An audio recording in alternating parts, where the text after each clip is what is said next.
La Loterie nationale de Côte d'Ivoire vous offre la revue de presse du jour. Salut Africains du monde, le tour du continent démarre à Niamey. Amadou Salifou, élu président de l'Assemblée nationale au Niger. C'est en une d'Actu Niger. Les parlementaires nigériens ont élu le remplaçant d'Ama Amadou. Le site rapporte que le député a été élu par 71 voix pour sur 76 votants au cours d'un processus échelonné par quelques soubresauts entre opposition et majorité sur la procédure adoptée. Dans une atmosphère surchauffée, l'opposition a déposé une motion de censure, indique Tam Tam Info. Le confrère a décrit sans embâche la posture de l'opposition qui estime illégale la procédure d'enregistrement des candidatures autant que la compétence du bureau pour conduire le processus. Quant à la motion de censure, elle a été déclarée recevable et notifiée au gouvernement. Elle sera discutée et votée dans la journée du mercredi 26 novembre. Changeons de fusil d'épaule en Centrafrique. L'après Catherine Samba-Panza se prépare. Le mouvement de libération du peuple centrafricain a son candidat pour la présidentielle. C'est ce que révèle l'agence centrafricaine de presse.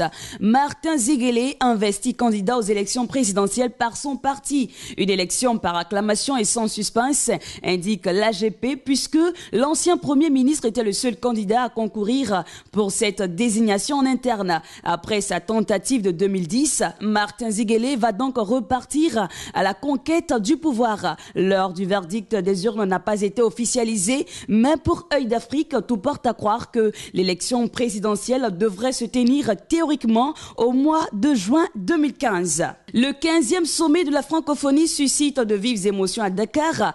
Presse Afrique, à quelques jours de ce rendez-vous des pays ayant la langue française en commun, s'interroge.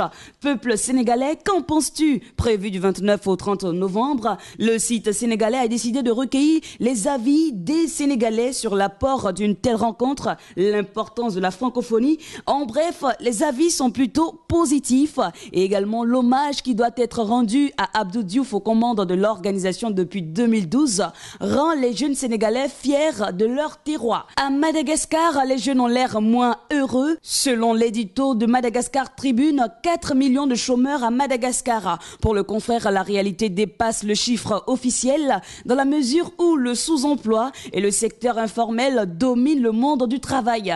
Entre 400 000 et 500 000 jeunes arrivent sur le marché de l'emploi. Ce qui est ahurissant, dénonce le site, c'est le manque de politique et de programme qui est prévu pour ces jeunes. C'est tout pour ce mardi. À très vite sur Africa TV. La Loterie nationale de Côte d'Ivoire vous a offert la revue de presse du jour.